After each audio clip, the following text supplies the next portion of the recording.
Hey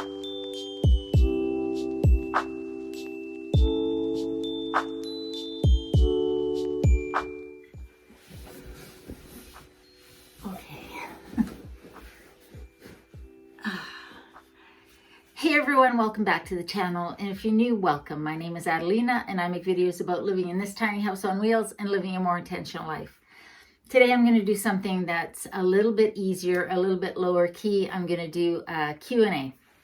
I put the call out to you all for some questions and you guys came through big time, so I'm just going to go through some of them in this video. There might be a part 2 if I don't get to them all. So here goes. So from Theodore A Mason. How long did you plan before you moved into your tiny house? And would you ever go back to living in a sticks and bricks home? Ooh, my gosh, I planned a long time before I moved into my tiny house.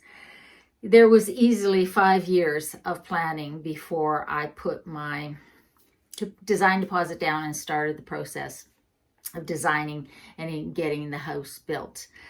It was something that I had been dreaming about for a very long time.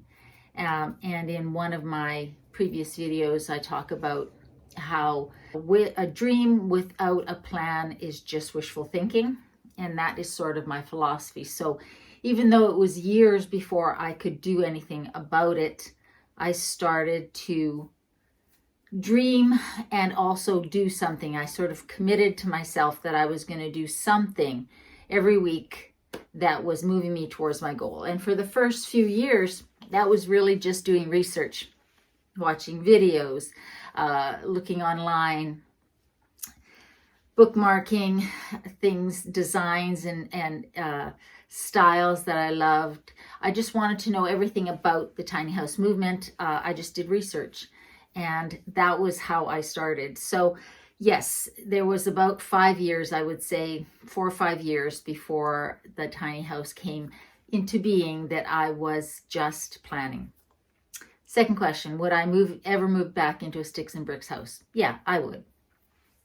I love the tiny house, but you have to be careful to never say never about anything in life, or at least most things. So I would move back into a sticks and bricks house if the situation required it, or if I decided to build something. I've talked in the past about maybe building a small log cabin or something like that.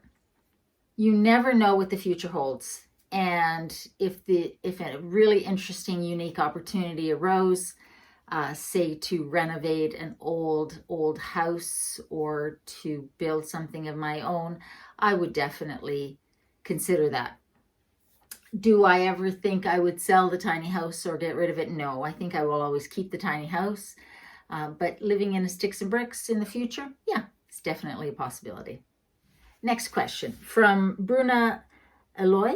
I apologize for all the names I'm going to butcher in this video because I am notorious for mispronouncing names. Anyways, Bruno asks, how do you stay motivated working from home, especially in a small space? I've been working from home since March 2020, and it's getting harder and harder to stay motivated, even though I really enjoy my little space. I actually don't have any problem staying motivated working from home. For me, it's much more effective. I am much more productive working from home. But I think it really depends on the person. Not everybody is suited to that style of working, even though they might love even though they might love being at home with everything around, including their pets and all of that. They just have trouble staying focused and motivated. I'm the opposite. I find that being in the office with people around is much more distracting, and my productivity goes down.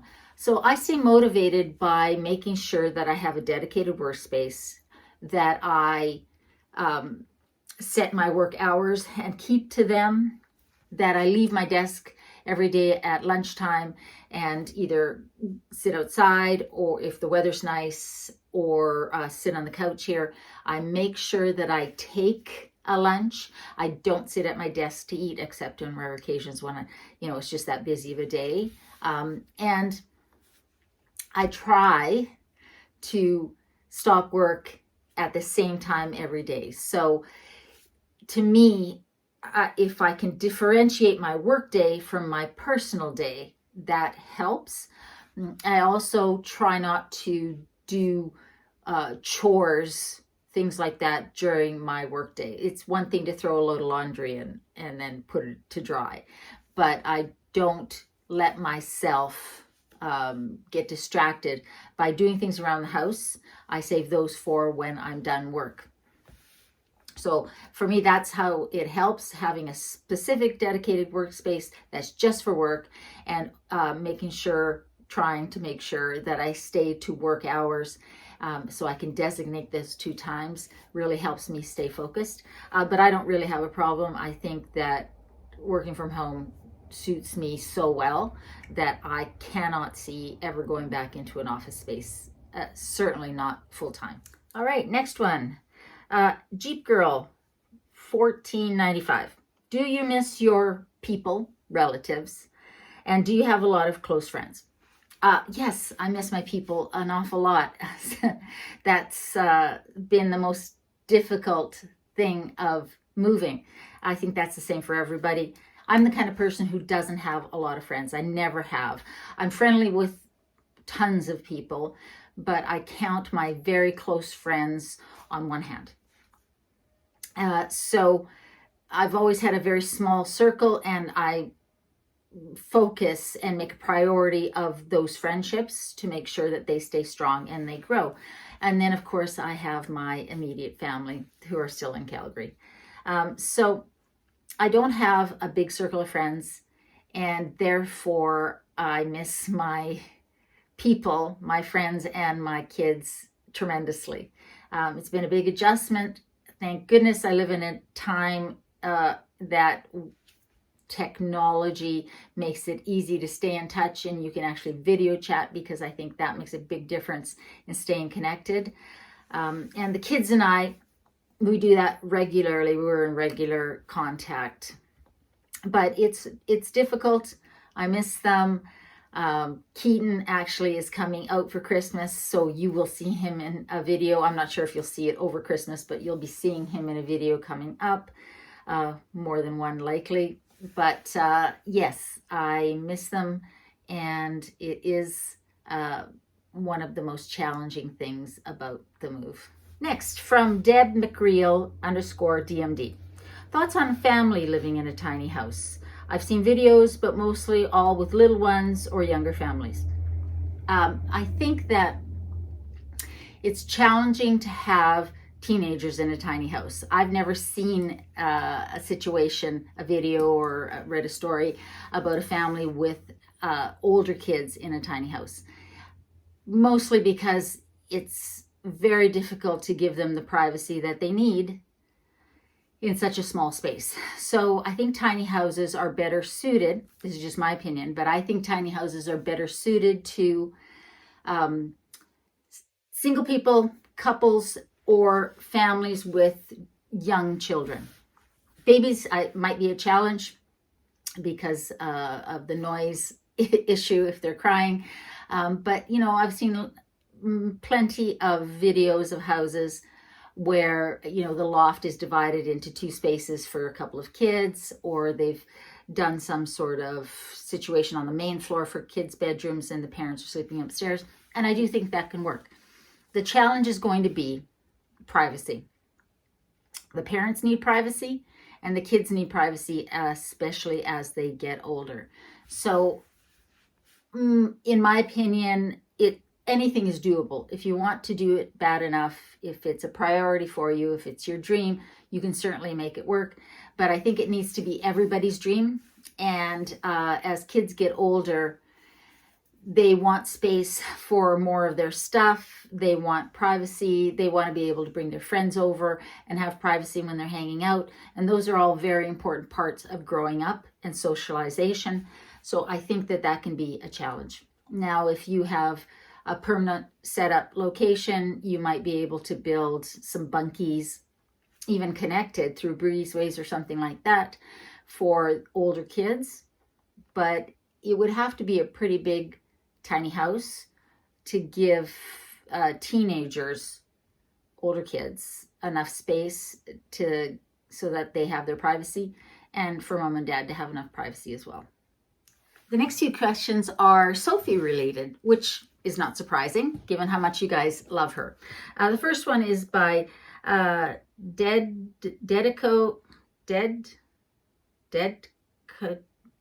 The next one is, sorry about that. How close is the nearest veterinarian or animal hospital in case you have an emergency with Sophie?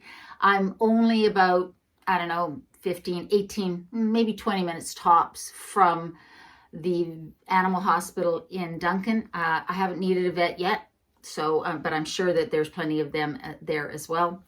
So I'm not at all concerned that if something happens to her that I can't get her to an emergency space, or if I need a vet that I can't find one. So that's okay. Then Shelley Engdahl asks, is Sophie enjoying bird watching in her new location? Yes, she is. She loves sitting on the back of the couch and staring out the window into the ravine. Also up in the loft here, there's a nice little bed made for her so she can stare out the window this way into the forest as well. And I think she's quite enjoying her new views. I don't know if it's squirrels or partridges running around or birds, but she seems quite fascinated by what's going on out there. And I think that's kind of cool for her to have a new space to look at. When I see her looking out the window, I equate it to reading a newspaper. That's her version of reading the newspaper, that she's getting to learn and see what's happening in the neighborhood for her, and sort of seeing what's going on out there in the world. So I think that's pretty cool. And then the last question is, who takes care of Sophie when you go away? I've been twice now already since I've been here. I've had to go away for work, once for 3 days and the second time for 2 days. And normally when I was in Calgary, one of the kids would come over, usually Jamie, because Sophie just loves Jamie. Of course, now I don't have that option. So what do I do with Sophie? Well, it was a big concern for me when I found out that I would have to do my first trip, which was just on the island, but was far enough away that I'd be away overnights.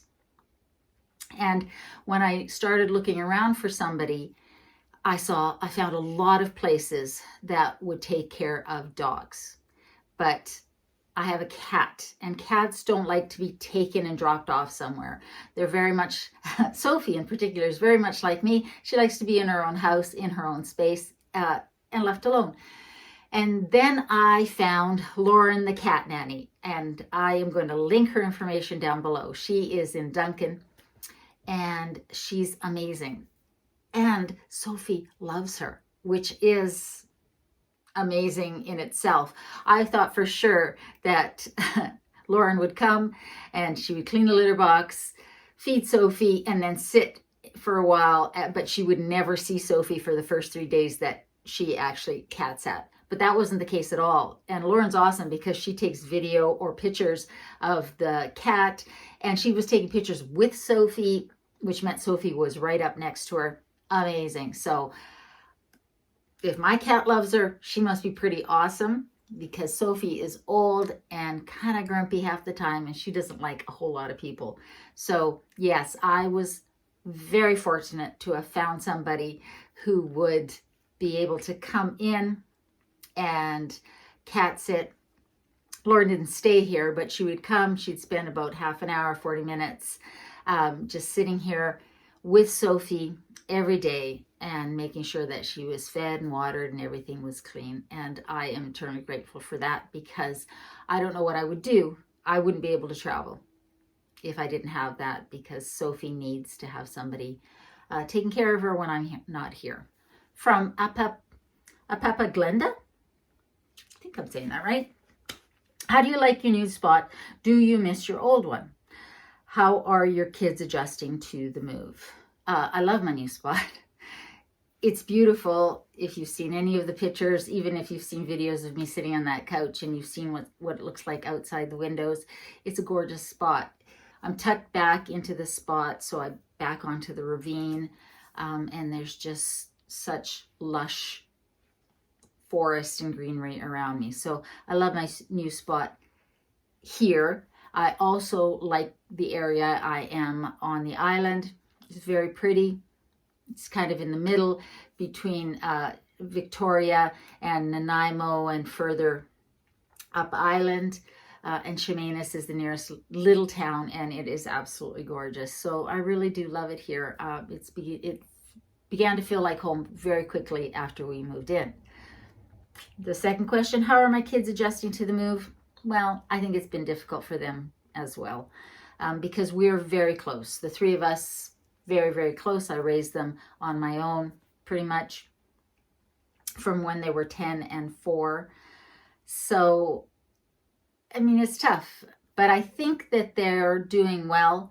Like I said earlier, we stay in very regular contact, and we do video chats, either all together, but usually just me and each of them every week, and that really helps. Jamie did come out with me on the drive out with the tiny house, so they've been here and seen the space and the area.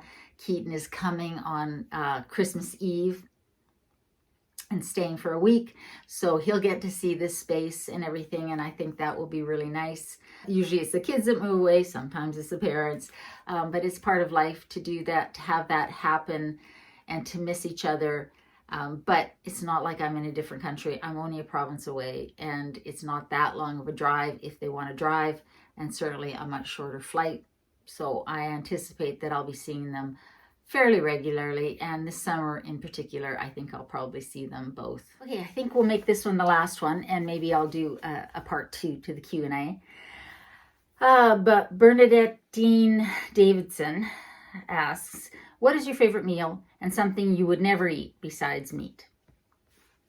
Well, my favorite meal is, if I'm honest, that's tough, because I like food, but if I had to think about what I end up probably making the most, it's some version of a curry. I just find, I love those flavors, and I love the fact that you can just make it different by adding different vegetables or chickpeas or tofu. And, you know, you serve it with rice, or you make some naan or buy some naan, and you can use that to scoop up all that delicious sauce. So I would say curry is probably my favorite food right now. It's just something that I find myself going to over and over again, especially when I'm in a rush, because it's super fast to make, and you can make enough for leftovers, and the leftovers taste much better the next day. Okay, and something you would never eat besides meat. Yeah, definitely not meat, because I'm vegan, which means I also don't eat eggs or dairy, cheese, things like that. So something I would never ever eat, it's probably not a lot that I would never ever eat. Not a big fan of kale. But that doesn't mean I would never ever eat that. I can't think of anything other than animal products. I would never ever eat, you know, dairy and cheese, which is dairy, I know, or eggs, things like that. Fish. So the only hard no for me is definitely any kind of an animal product or byproduct, is really my never. But everything else, definitely. I'm always up for trying something new, and I love all sorts of ethnic cuisines, Indian, Thai, Vietnamese, Italian. I can't think of a cuisine, you know, a country or a region's cuisine that I don't like. And there's always something there that I love. There's some vegetables that I like more than others, but in general, oh, I know something I would never ever eat. Canned green beans. I would never ever eat that. I think only heathens eat canned green beans. I'm just joking. And that message is for somebody in particular out there who keeps trying to convince me that tinned green beans are delicious. I'll eat my green beans fresh, please, not tinned. Okay, guys, I hope you enjoyed that. Just wanted to answer some of the questions that you guys sent in. If you want to continue to send them in, that would be awesome. I'm going to take a little break over the Christmas holidays. I'm going to do some filming, and you may see something, but obviously next Sunday is Christmas Day, which I'm going to be spending with my son. And so likely there won't be a video. There might, I'm not sure. Keaton and I might pop on really quickly to say Merry Christmas, Happy Holidays, or just hello to those of you who don't celebrate that. But I don't think there's going to be anything too formal happening. And then between Christmas and New Year's, I think I'm going to take a little break because I have my kid here and I want to focus on spending time with him and enjoying my break because it has been a very, very, very busy month so far. Thank you so much for subscribing. If you haven't already, please do, because this is a wonderful community of supportive and kind people. And still only 50% of my viewers are subscribers. And like I always say, I just don't understand why. So if you're not yet subscribed, please subscribe. If you are a subscriber, thank you so much. If you're a Patreon, just my greatest thanks to you guys for supporting the channel in that way. So guys, I hope you're doing well. I hope you're staying safe. Remember, in a world where you can be anything, be kind, because we all need more kindness. I hope you're having a great holiday. I love you, and I'll see you next time.